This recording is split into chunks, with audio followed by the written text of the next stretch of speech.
Hi, Star Power Club. I'm Aaron Chadbourne, and I am so thrilled to be presenting you with your newest Star Power star, Richard Waystack. He comes from Cape Cod, and he's as known for his generosity of spirit as he is for his thought leadership, his mentorship, and his teaching. And Richard, thank you so much for being willing to be a star, and congratulations. Oh, thank you, Aaron. It's a pleasure to be here with a fellow New Englander, and as one who appeared with your mother a couple times on panels, who is just a wonderful, wonderful woman, as you know. And it truly is an honor. You know, Star Power has had such great influence in my career to be sitting with you here today. Well, let's start there, though. So my mom was Demetria Chadbourne. I took over her business, and I now run Demetria Real Estate, her company. You also got into real estate by taking over the family business. Tell me a little bit about that story of how you actually started in real estate. Thanks. It's a great story. And my dad owned a business, and he was in advertising in Boston and went to the Cape. We always had a house on Cape Cod, and so we'd vacation there as kids. We'd spend the summer in the Cape. And I got out of school. I went to University of Massachusetts at Amherst and graduated, went to the corporate world, and I did institutional feeding, large hospitals, nursing homes, and I ran food service departments, I ran housekeeping departments, and I went to work for a large multinational, and I was one of the whiz kids. I was young. I was in my early 20s, and I'd been transferred 3 times, and it was good. I had been promoted a number of times. And I got to a point where I worked about a year straight and I'd been transferred. And we were buying our first home in Pittsburgh, Pennsylvania, my wife and I. And we just had our son at that time. And we were actually making an offer on a house, and I got a call. We have a transfer for you to central Pennsylvania, so we didn't buy the house. Wow. And went to central Pennsylvania, was there for a while, moved from there to New Jersey. And this is all in a period of about a year and a half. So I was transferred 3 times in a year and a half. It was great. It was successful, but I was very unhappy. And I had a bunch of time off because I'd worked in starting these new facilities, and I was part of the startup team. So I'd go in, would start it up, get it stabilized, another team would come in. And I had a couple months off, and I said, well, let's go to the Cape for the summer. And my wife said, sounds like a great idea. I went to the Cape, and I had about a month and a half off. And I was frankly really bored after about a week. Went into my father's office, and he was running a small real estate company on the Cape and representing a builder. So he was buying lots, building houses, flipping. And I said, this is fascinating. And I said, you love what you do. You're talking to people, you're happy. And I said, this is amazing. So you could do it. I said, I could never sell a house to anybody. And he was good. You know, he looked right at me and says, don't think so much of yourself. He said, you would never sell something to someone. You'll provide them the information and be the conduit for them to be able to buy something. And after about 3 weeks, I called my corporate and said, I'm not coming to Boston. I'm going to stay on Cape Cod, and I'm going to sell real estate. And I did. I worked with him for quite a while. And my dad was a very strong D, and he ran his company his way. And I worked for him, became president of our corporation. And in '98, he had been in failing health, and he decided that he was going to leave the business to my family. And I was incensed. I was like, Meaning not just to you, but to everyone. to the family, Yeah. to the kids. And I said, baloney. I have an attorney, I have a brother, I have a CPA, and a brother in law enforcement. I said, there's no way. I've been with you for 12 years. I've been president of the corporation. I want it. He said, great. You have to buy it. We worked out an arrangement, bought the company, and unfortunately he passed a year later. But it was good because I was able to pay my mom off over the next 5 years. And that's really when my journey started once I bought the company, Aaron. Why was it so important that you buy the company? And what did that teach you? Well, there's value there for it, and he wanted me to know that I had to work hard to doing it. He gave me a lot of advice, which was great, great advice. We were leasing a space for our real estate office at the time, and before he died, he said, you know, a couple things you have to do. You have to incorporate yourself very, very quickly. He said, and you need to control your real estate. He said, it's great because someday you'll want to sell this business like I've sold it to you. And if you control your real estate, there'll be far greater value in your business. And boy, did that turn out correct. I think that's such an important lesson, to be from a real estate family and think about controlling the real estate. Mm-hmm. You've also been someone that's invested in real estate as well. And I think a lot of times when people are in real estate and they're thinking about starting, they think, well, if I don't have $5 million or $10 million or $1 million or even $500,000 to start, what was your advice for how someone gets started in investing in real estate? probably one of the most important lessons, Aaron, that anyone can have getting into this business. We've seen stars as members of Star Power who multimillionaires who've done great and who own thousands of homes they control, but everyone started at the same place by getting there first. And a lot of times people start out of necessity for certain reasons. And my business had grown, and we had been in a building, it was a beautiful newer building, and the landlord loved my father, hated me, because I would negotiate with him. And he hated the fact that I would negotiate. So he gave me 6 months' notice that he was not renewing our lease. And at the time, I had 22 people in our office. And so I started scrambling, looking. And thankfully, I had property I'd bought well for our residents. And I didn't have the ready cash to go out and buy something. In my market at the time, a commercial building in the downtown with parking was in the ballpark to $400,000 to $500,000. And I just didn't have the funds at the time. So listening to some advice from some good people, we were able to take an equity line against our house. And we found a building literally by chance. And this is a great story sometimes better to be lucky than good. I had a gentleman in my community who knew me, walked in and said, we have a commercial building and we're thinking of selling it. And I said, don't say another word. Don't say another word. I said, I'd be interested in buying your building. And he said, well, how do we do this? I said, well, I need to be fair. We can either both get appraisals and I'll buy at the average of the appraisals, or we can agree to hire an appraiser together and I'll pay your family appraised value. They had an oil leak, and in Massachusetts, that's a big thing. Sure. And it cost them about $75,000 to clean up the property. But it offered me an advantage and an opportunity. And I'm praying, saying, oh, dear God, please don't let it be worth more than $325,000. That's the best I got. And sure enough, he had an appraisal. He came into the office. He was smiling ear to ear. And I said, oh, God, I'm in trouble. And he said, well, I got the appraisal. And you promised me, you shook my hand and said, you would pay me appraised value. I'm thinking, oh, God, 350, 400, how am I going to do this? I said, yes, I did. He said, the appraisal's $300,000. And I was biting my tongue. So I'm not smiling or laughing. And I'm saying, oh, thank you, God. And we took it. But it was a real good lesson as well, because the building was a concrete block building, downtown, had its own parking, right 2 blocks to the beach. But it needed to be totally rehabbed. And that was a tough one. And it's tough to do a concrete building with those blocks. Because it was paneling cemented onto the block. And God love my wife, my greatest supporter. Not telling her that, well, I didn't have the money to rehab it. I had the money to buy it, but not to rehab.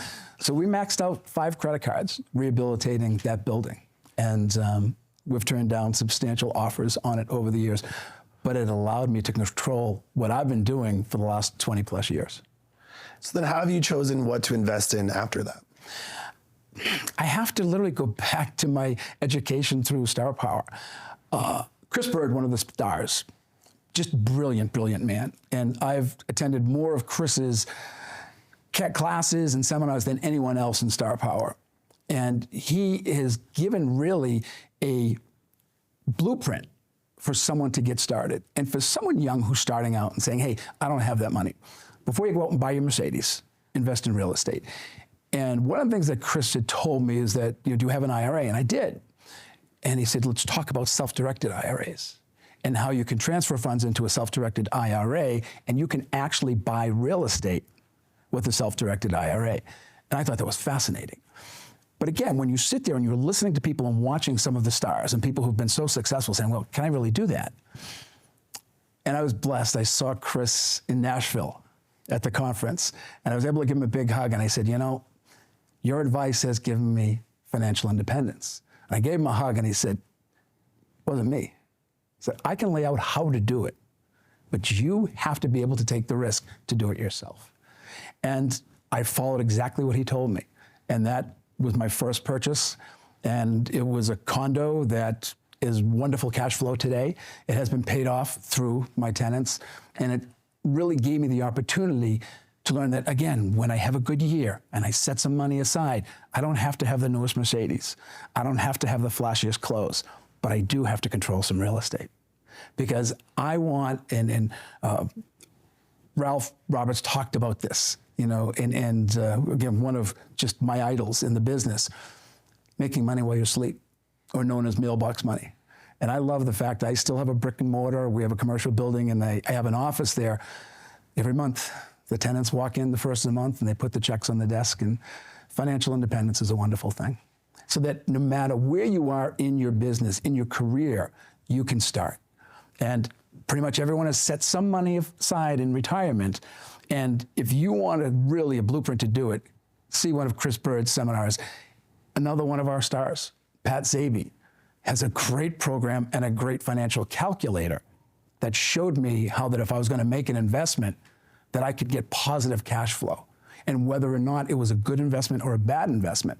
And I think that's what we need to teach people today, of how to have their money make money for them. You know, the market comes and goes, and we see people who have great years, and then we see years fall back. And you know, COVID taught us very, very quickly. You know, in the first few months of that, we thought the market was just going to fall right off the cliff. Then many people had very good years as a result. But markets fluctuate over time. And to be able to have that financial independence, to have a cash flow that comes in from another source, is very beneficial. What's the biggest thing you look for when you're doing that financial calculation? What's your number one red flag? I look for, again, what are the numbers? Am I going to come out with any positive cash flow or not? And I won't buy unless I'm seeing positive cash flow day one. You can use appreciation as one of those areas, and I've never used the appreciation. Now, I've been very fortunate because the appreciation has worked out very, very well. But if you don't utilize that in your calculations, then I think you can benefit very greatly. I'd like to change gears and talk a little bit about the philosophy behind your business and how you show up for work and how you show up in your community. Mm-hmm. Because a lot of people might have some imposter syndrome and think, look, here's Richard Waystack, his average sales price is $1 million plus in a market that's, you know, near the beach, Cape Cod being what it is. How do you approach that? How do you approach that with confidence, and how do you build those relationships with your clients? Relationship marketing is what I've done. And for years, I have just, when I've spoken to people, and especially new people coming up, I think the business is about three things, and three things only. It's about relationships. It's about communication. And it's about trust. And I'm in a small community on Cape Cod, 12,000 people. It quadruples summertime, Sure. But it's a small year-round community. And I think it's imperative. My first year in the business in 1986, my dad said, you're going to get involved. And I got involved with the public relations committee of my association of realtors. He said, people don't know who you are. They know who I am. They don't know who you are. And they need to get to know you. It's not who you know, it's who knows you. And so I got very, very involved in my community very, very early on. And we'll get into it at some point. I've been blessed. And I've received so many blessings in my life over the years. And I have a firm belief that, you know, to whom much has been given, much is expected in return. And getting involved in my community is just who I am. You know, I grew up mom and dad at home, and that was instilled in us very, very early on. Well, you thought you were going to go into the priesthood. I did when I was in high school. And even in high school, you know, I was president of the student body, but I loved fundraising. And I would fundraise for causes because I knew there was a greater good, you know, and that each of us has a role in that community, whatever it may be. And in my community on Cape Cod, I'm extremely involved and continue to be involved. And, you know, we talk about identities of who we are. And you know, real estate is, people know me as Richard Waystack, the realtor. But that's just one of my identities. And really, real estate has just financed my life. It's allowed me to have the other identities of who I am. And community and civic service is probably the most important thing I do. So I want to take some of that and make it a little bit more tactical. Sure. When you say relationship-based marketing, what does that mean? What are some of the things specifically that you're doing? Or you've historically done? Oh, and again, things, what goes around comes around. And I had a large team, bought and sold a couple of companies. And as you know, I'm in the sunset of my career. And in the last year, I've put together a team, but really we're a marketing group that we've done. But we're so involved in our community. And I still have bricks and mortar, as they say. I have people walk into our office all the time. People walk in just to have a cup of coffee. And when relationship marketing for anybody is being known in your community, but known for doing something well. I want to be a trusted advisor. I'm chairman of my council on aging in my community. I work that demographic very, very hard, but they have to know that you're doing it for the right reason. I've been chairman of my board of assessors in my community for years, And we help over 300 taxpayers in our community every year with various tax credits and so forth. People get to know who you are, that you're doing. I'm not doing it to help sell another house. I'm doing it because I believe in what I'm doing. One of my favorite areas of getting involved in the community is with housing and affordable housing. There's a gentleman who was in my life, and I don't know if other people have it. I've got a great spiritual background, who was a living saint, truly, in my life. And he's a gentleman who did so much for affordable housing. He had a personality that he brought people to him. He was able to motivate people to do things. And for years, he walked across Cape Cod from Provincetown to Falmouth every summer. He'd do it over 7 days, and he raised funds and awareness for homelessness and affordable housing on the Cape. And his last year, he was in a wheelchair. And I was able to push him in his wheelchair as he walked across. And we had some great time together, talking. And he knew his time was close. And he said, what's going to happen when I go? I said, we got to continue to carry the torch. So my wife and I, for 4 years, continued walking across Cape Cod to bring that aware. People get to know who you are, and they get to know your heart, and they truly want to do business. Back to the communications, our relationships, communications, and trust. It's very difficult for people to work with you without trust. Some can do it. I'm not that good. And I have to be able to have that relationship with someone. Majority of my business today is all referral. All referral. I was on the phone the other day with a gentleman. He was a silver medalist at the time of the Olympics in the 1972 United States hockey team. And he's one of my clients. I've sold him a couple of properties. We stay in touch monthly. His family has done over 56 transactions with me. And they did with my dad before, and with me, they've done over 40. That's relationship marketing. You know, people who know you, who trust you, and that when they have someone else looking on Cape Cod, you have to call Richard. You have to call Richard. And that's what a big part of my business is today. And just to be clear, do you do events? Do you send them certain things? Do you have a sheet that you go through to make sure you're calling them? Or what are the systems that you have in place? Well, we're Buffiniites, you know, so we have our CRMs pretty straightforward. But we do an event every other month. You know, upcoming, we have a barbecue on the beach. And again, we're just doing our A-plus clients who are coming to that because we can't accommodate so many. How do you identify A-plus clients? Well, people who are actively referring people to us. You know, can we look and see, has someone referred someone to me in the last year, year and a half, 2 years? If they haven't, they may slide down to an A or a B client. We have the C clients who, you know, did business with us and may refer someone every once in a while, but they still think fondly of us, but we need to keep in touch with them. Barbecue, a couple of the team do pies. We have a huge Christmas party. Huge. Last year it was 175 people, and we did it basically as a cocktail party with hors d'oeuvres, and it was tremendous. We did it in conjunction with an artist doing an art opening, and it was just tremendous, and people talked about it. And the problem doing things like that is if you neglect to invite someone in a small community, they all know. I didn't get an invitation to your Christmas party. Well, you know what? I'm so sorry. That's probably an oversight on my part. Would you like to come next year? Absolutely. Get me on the list. Opportunity to re-engage with that person.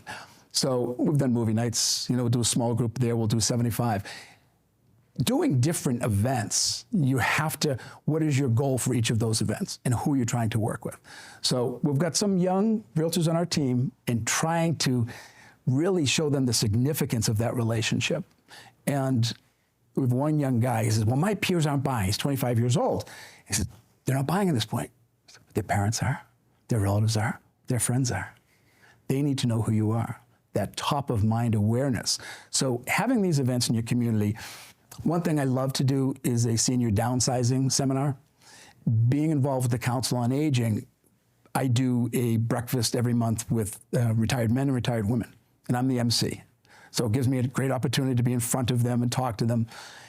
And so many folks I've found over the years when I engage with them in my business, that they're not ready. You know, and we see folks, and we see the age group between 78 and 82. People who start slowing down a bit, and they've got larger homes, they're looking to downsize. In many cases, they've lost a spouse. But when we talk to them, and it's always an opportunity to come into the office and chat, or go to their home and chat before we talk about real estate. Do they have an attorney? Do they have an estate plan? Do they have a healthcare proxy? It's about the person. It's not about the transaction. and you're showing truly that you care about that person, and people have said it for years, they really care more about how you care than what you know. And that is important to get through.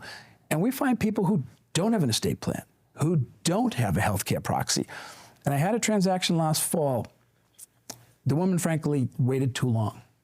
She was 88 years old. She was very active in the community.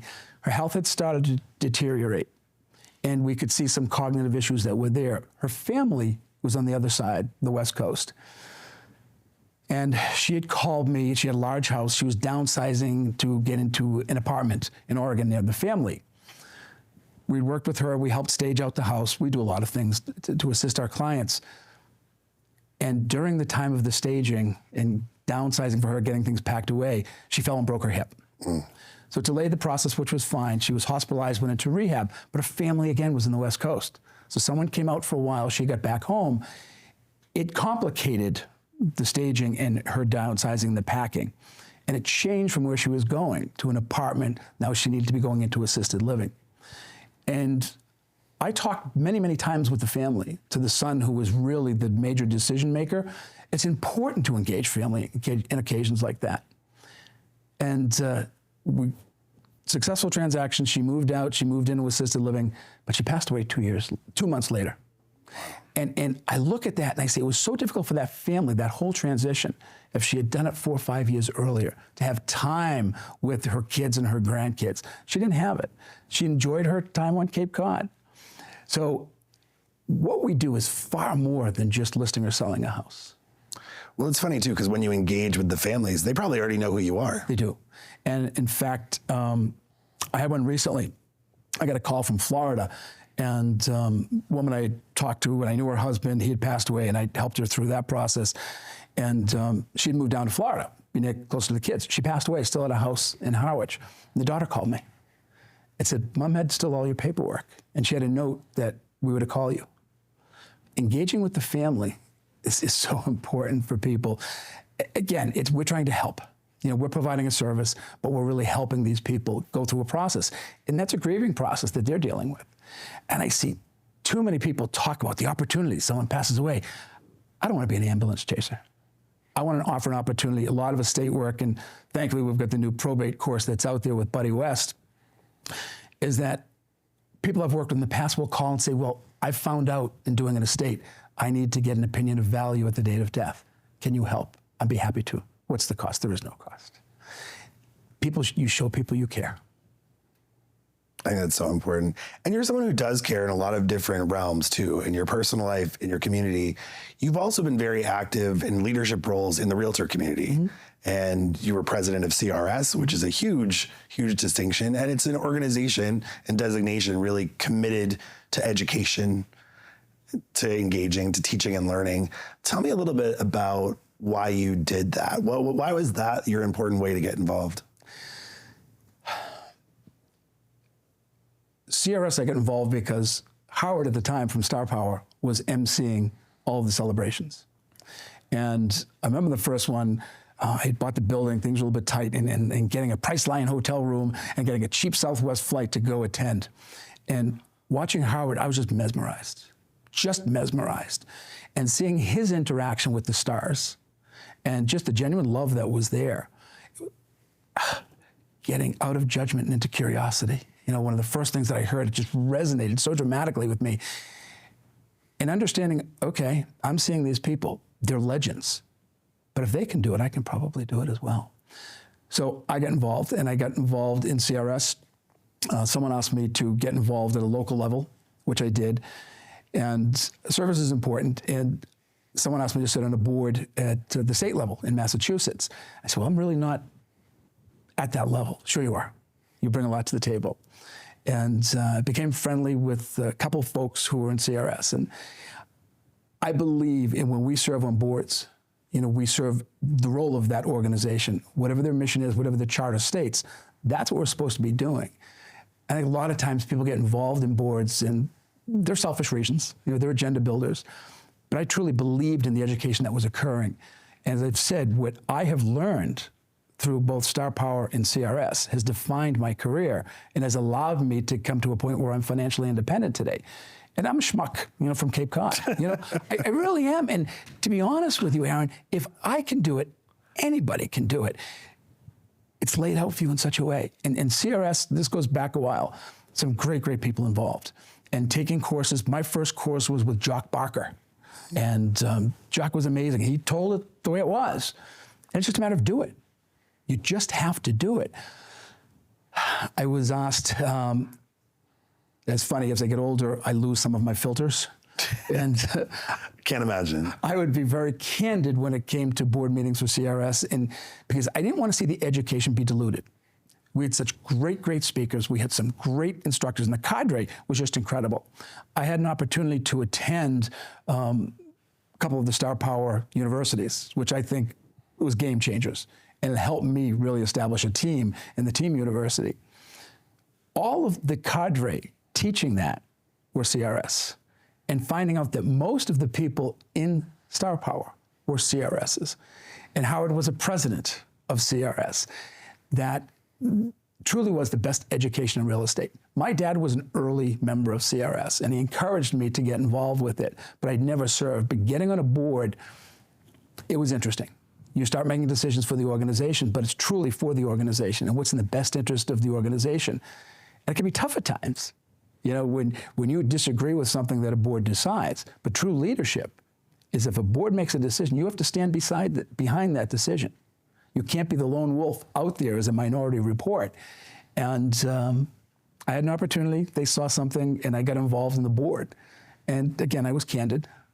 And that was to my favor and not to my favor at times.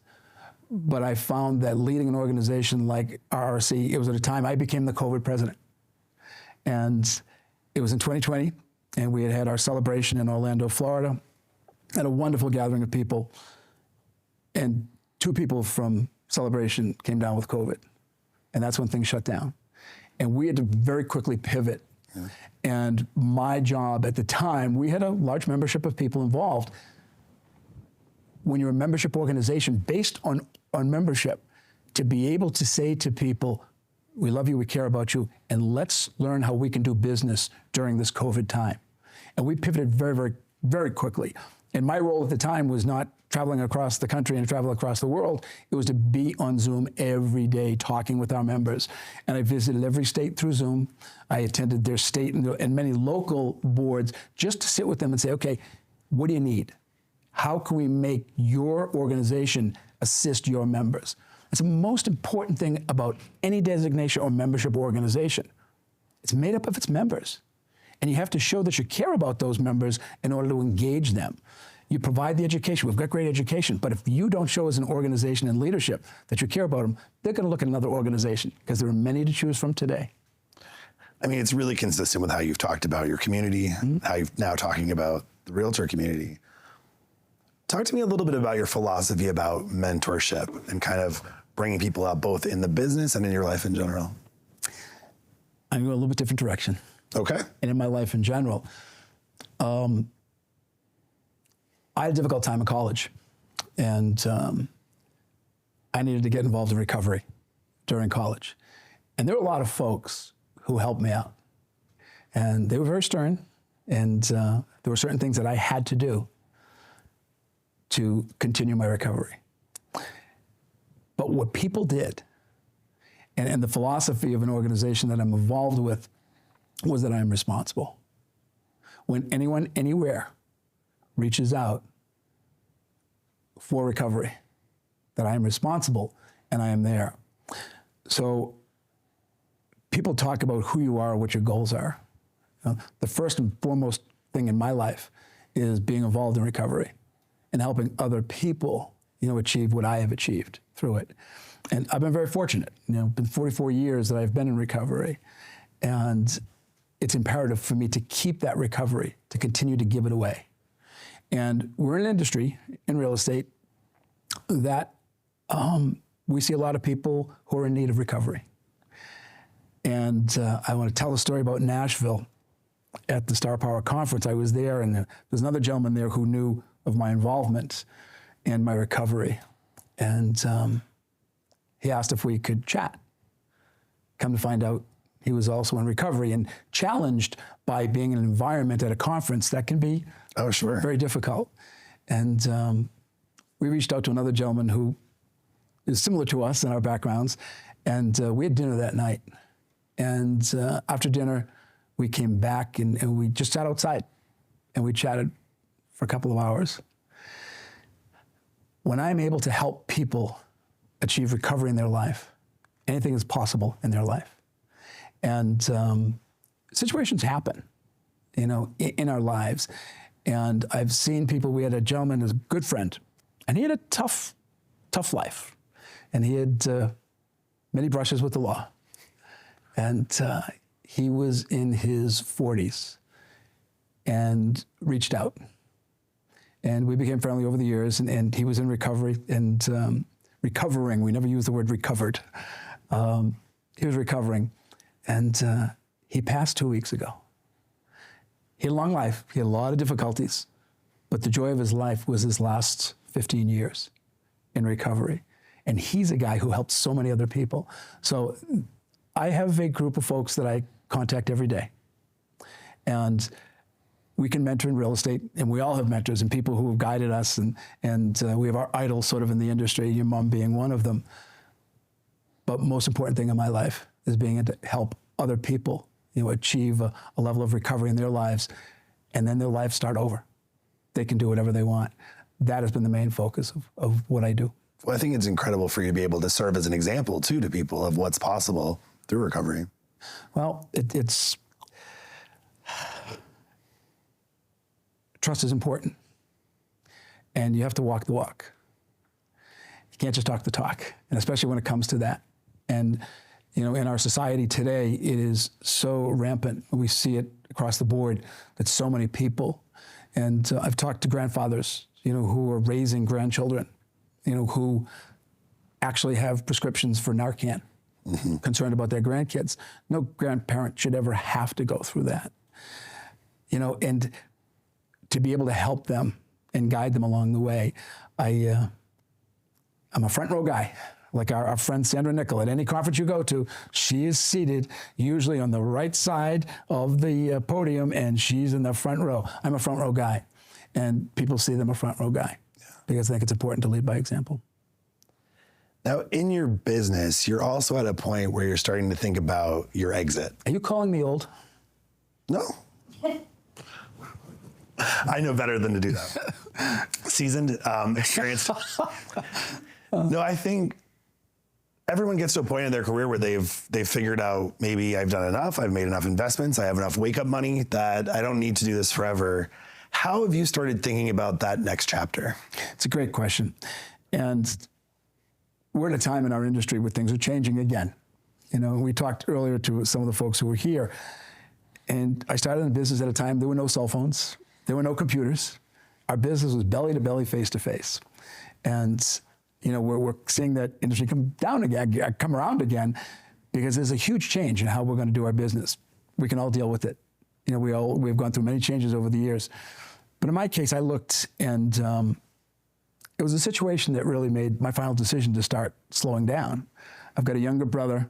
I'm an Irish twin. We grew up together, lived in the same room, and used to have the tape right down the middle of the room. We're like, stay on your side and stay away from my side. A couple of years ago, I got involved in his life. He had been diagnosed with an early onset of Alzheimer's. He doesn't have a spouse, and his kids were in their early 20s. And I became his legal guardian. And he's 64 years old, you know, and he's got a couple of years left dealing with it. And I looked and said, what I've accomplished in my career has been tremendous. I've got enough money to live on, for my kids to live on. What's important in life today? So I spend a couple of days a week, and it made me start thinking, it's time to go. We see people in our industry in their 70s, 80s, and some in their 90s, and they love it. I've got a lot of other things that I want to do, that I can do, that I currently do. And so I decided to choose next year as my year to retire. And in doing so, how was I going to adapt my business?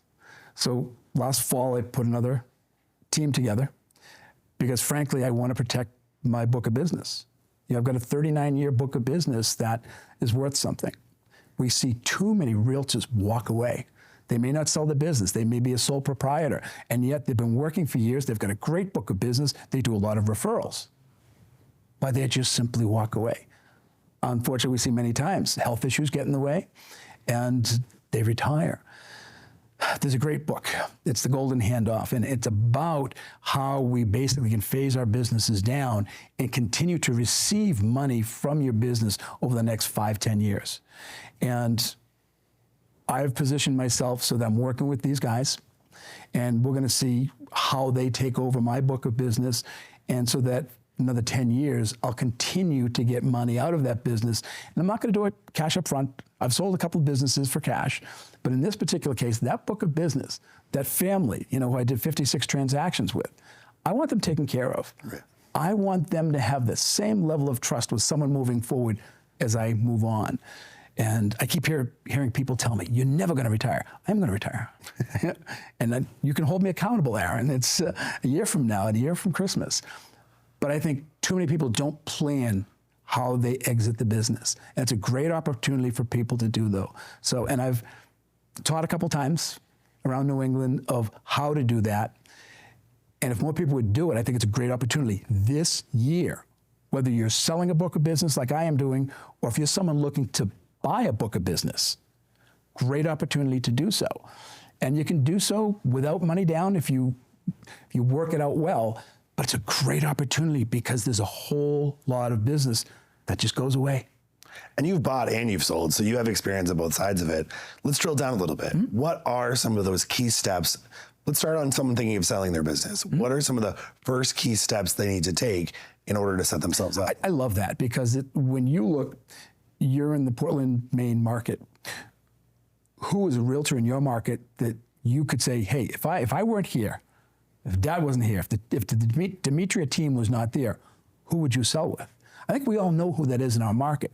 There's someone that we respect who's a good realtor we've worked with over the years, hopefully maybe a little bit younger, that they're going to carry it on for a while, but identifying who that person is. And I've got a couple on my team that I'm working with, and one gentleman I brought into the business who has been tremendously successful. He's worked on a team with me, and then he's gone solo. But I want to make sure he's ready to handle it. And can he handle the capacity of what I'm going to be selling off technically? But the first step is to find someone that you feel comfortable with, and then sitting down with them, talking, telling your plans. And if I'm saying, hey, I'm going to go in a year, are you interested in picking up another 10, 15 units a year or $10 or $15 million in production? If you are, we should talk about an opportunity for you. And once you establish that, the rest is really easy. However, there's certain things you should do. There should be a contract. You should have an attorney draft a contract for you. You should have it spelled out exactly what you're going to do. And in my case, I will transition. I'll start transitioning mid next year, probably June or so. About 6 months, I'll be working with a communication plan for that person who buys out that book. It may be the team, it may be back to an individual agent at that time.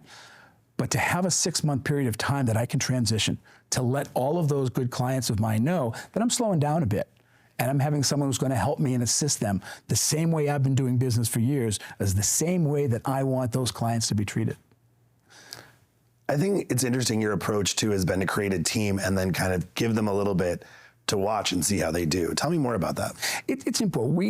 This current team format that we're working as a marketing group. We've got a marketing assistant that works with us, Delval Marketing. We share what we do together.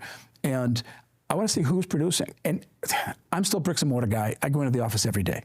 It's ingrained in me. It's what I do. We're fortunate in Cape Cod. It's Cape Cod casual, so we're in nice looking shorts and a polo shirt. But I want to see who's doing the work. And I've got one of my young guys. He's actually a police officer, and he's going to transition. He's going to be a home run. And in working with the team, he's one who's going to qualify for it. He's young, but he's done a tremendous job. But he's hungry. He's taken the systems that we've put in place, and we have the old game that we play every day in the office. I'm going to the post office. Who's got stuff for the post office? You can see who's writing their notes every day, who's not writing their notes.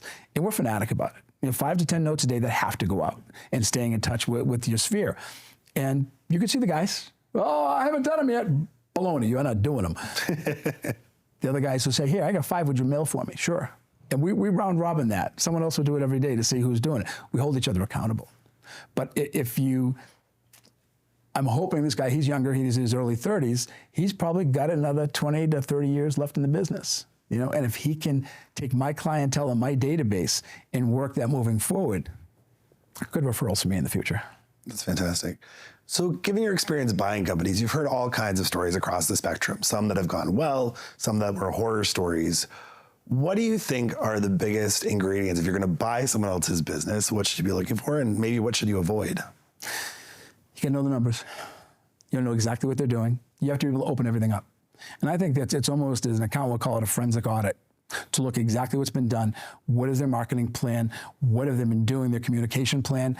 You want to know, is it a good business you're buying? One of the businesses I bought, it was the right time, right place.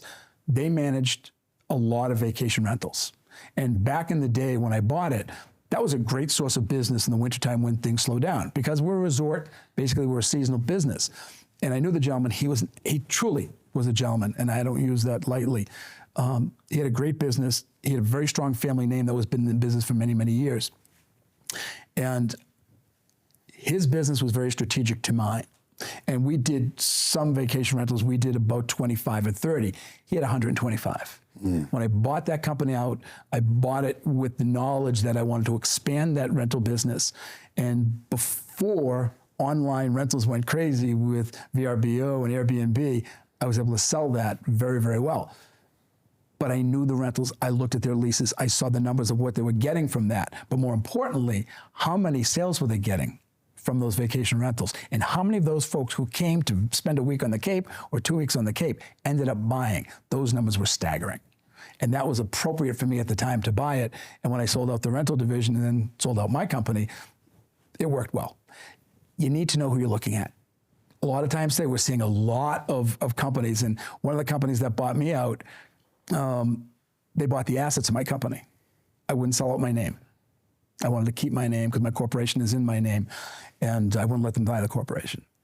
So they bought the physical assets. They bought the moving truck. They bought, the desks and so forth.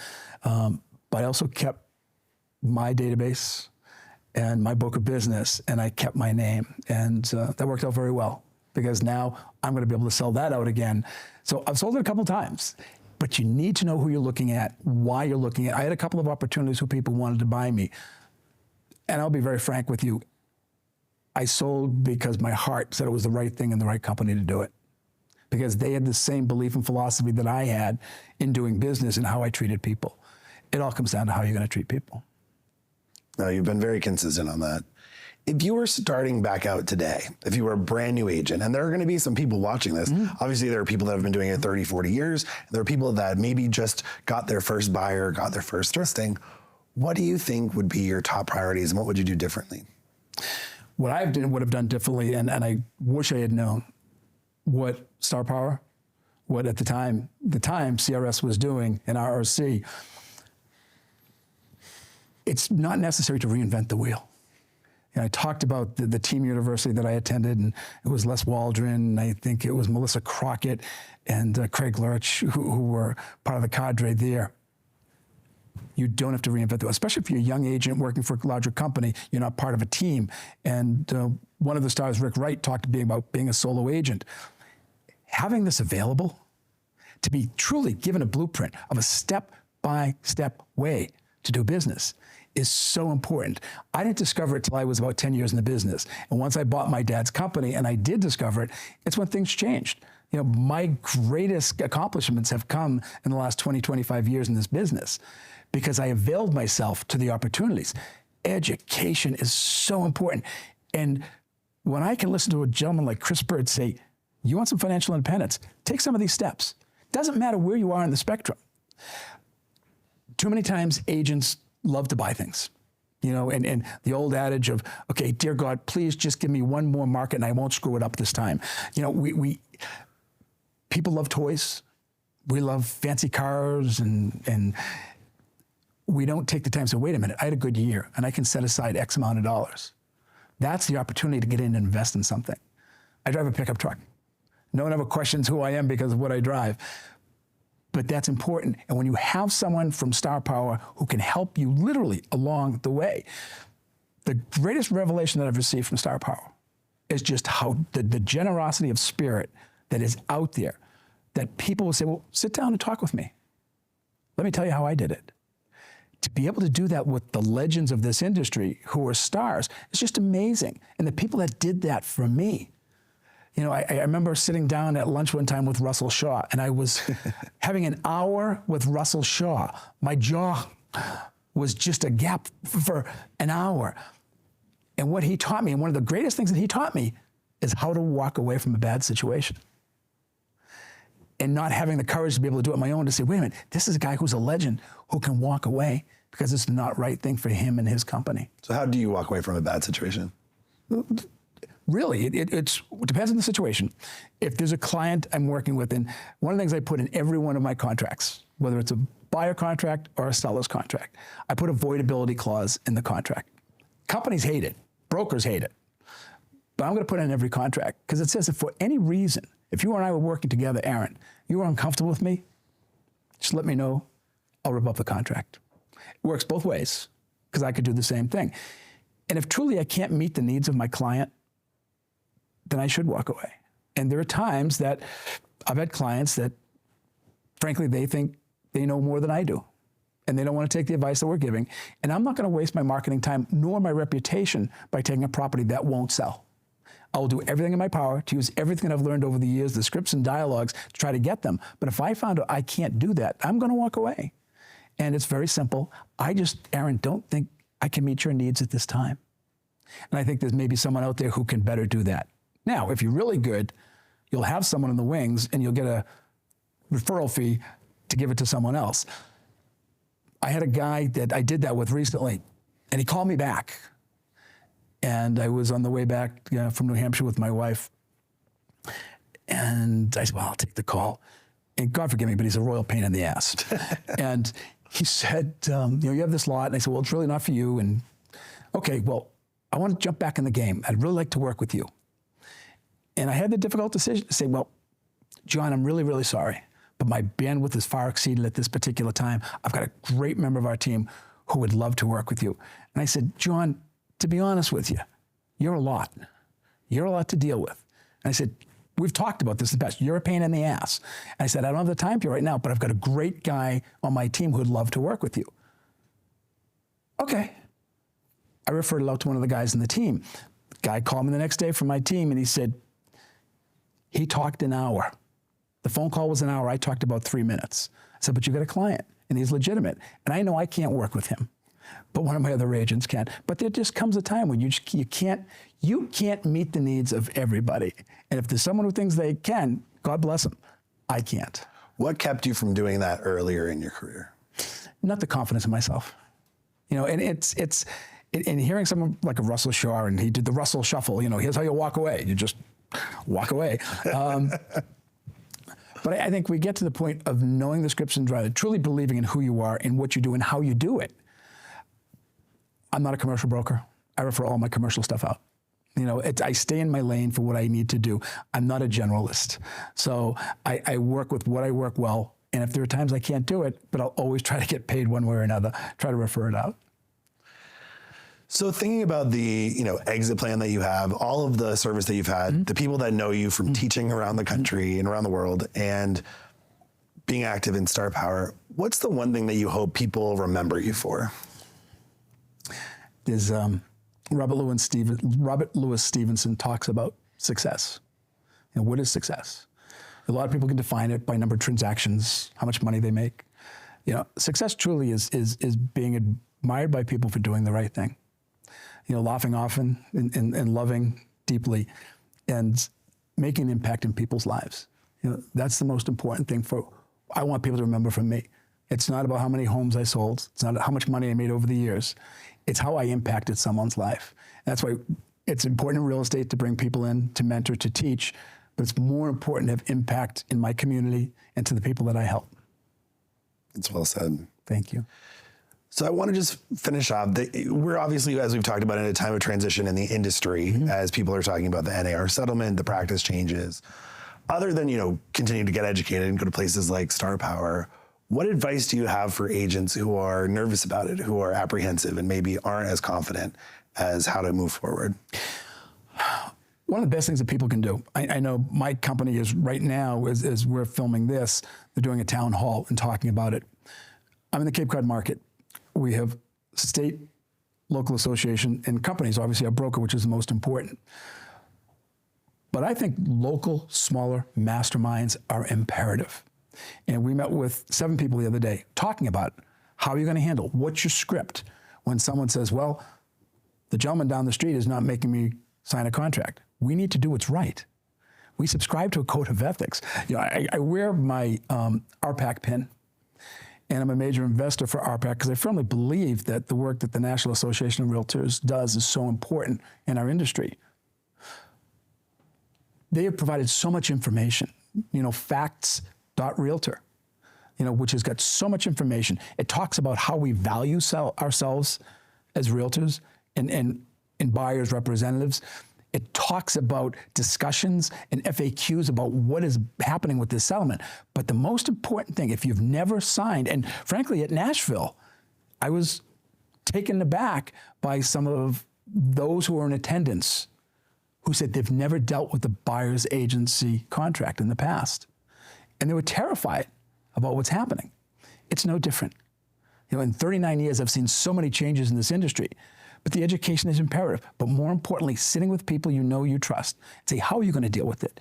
Do you have a script? What's a script that I can use? To the guy who said you're sitting down with as a buyer and saying, before I can show you that house this weekend, we need to enter into this agreement and let's talk about it. Okay, so what is your script? Someone says to you, I don't want to sign a buyer agent agreement. What is your script? Why is it that you're uncomfortable? Well, I don't know if I'm going to like working with you. You may not, and that's perfect. And you want to date before we get married? Is that the type of thing you're talking about? So let me do this.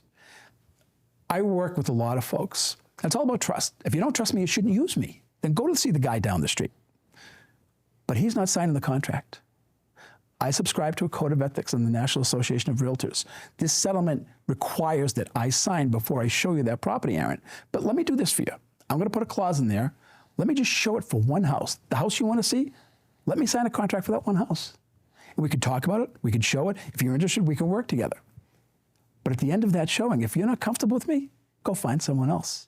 But you're not going to get the same type of service, the level of service, the expertise that I have in my market from someone else. You'll get it from me.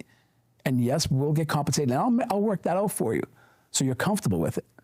Are you okay looking at one house with me and signing a contract for one house? Yeah, let's go see the house. There you go. But I think more people need that confidence and to be able to speak to people who say, here's a script, use it, try it. And you know what, if it doesn't work, you got a lot of experience in trying that script. So I think we just need to really work together. And when you can get, I've done it with my company, I've done it about 6 or 7 times now, talking with smaller groups, anywhere from 6 to 8 people, how are you going to deal with it? Because you need, in Cape Cod, we're already doing it. It started Monday. And we still don't have forms from certain folks as of yet. So interesting time. Richard, we've come to the end of our time. Mm-hmm. Is there any final thought you'd want to leave our viewers and our listeners with? When you're starting, you know, you look to say, I want what someone else has. And there's a saying in the recovery work that I do, if you want what I have, you have to do what I do. And to see people who've come before us in this industry who've had great levels of success on all levels, do what they do. You need to find someone who you can have as an accountability partner to hold you accountable, especially if you're doing it as a single agent. And I had this discussion with someone 2 weeks ago who's on a team. And they're at that point in their career. Should I continue on the team? Should I go out on my own? I think he's got the opportunity to go out on his own. And he attended his first Star Power conference because I encouraged him to attend. And he's now a member of Star Power. He's going to go out on his own. And he's got great potential to do it. Education's imperative. Why not utilize what the tools that are there that so many great successful legends in the industry have laid out for us than trying to do it yourself? I don't know what the cost is to join Star Power, but it's the best investment that you can make in real estate if you're starting out and you're looking for the textbook in how to run your business to be successful. Anyone can do it. I don't care where you're from, whether you're the class clown, as someone said, you know, whether you're the president of the student body, whatever it might be, that everyone can do it, especially when you follow the step by step. And Star Power is a great opportunity. Thank you. Well, thank you. And I think one of the things I appreciate most about you, Richard, is that you show up as yourself. You show up with authenticity and with a giving spirit. And you just shared so much today that I know is going to help so many people who have listened to it. And so thank you very much. And congratulations on being selected as a star. Oh, thank you. It's truly, it's an honor for someone who's going to be retiring soon. It is really the star upon my career to be a member of Star Power. I do want to give a very, very brief shout out to my bride of 43 years as of today, to my wife Bernadette, because anything that I've accomplished in this industry, I could only accomplish because she was with me along the way. She wasn't behind me. She was step by step. In every decision we made, some that were very risky, sometimes she didn't understand the risk, but she was willing to accept it and agree to it, and it's allowed us to get where we're here today. She's my best friend in the world, and she's my bride, and every Friday night, we have date night, except for this week because I'm still here in Denver, so we'll do it on Saturday night. But, I watch people, I watched your mom and dad, and how close they were. And I see friends. I'm wearing a tie that was given to me by a wonderful friend who's been a longtime star, Alexis Boland, seeing the model that she and Michael had together, just as Demetria and Dennis did. So it's a joy and truly an honor to be sitting with you and my fellow New Englander who I respect so much. Well, it's a well-deserved honor. Congratulations. Thank you. Happy anniversary to you and to your wife. And if you found this interview valuable, we just ask that you please share it with someone in your market or that you know as a colleague who would benefit from joining Star Power and getting all of the value from the club. You can like it, you can share it, you can invite them to be a club member, invite them to conference, invite them to university, because people like Richard Waystack are really teaching the next generation how to succeed. On behalf of Star Power, I'm Aaron Chadbourne.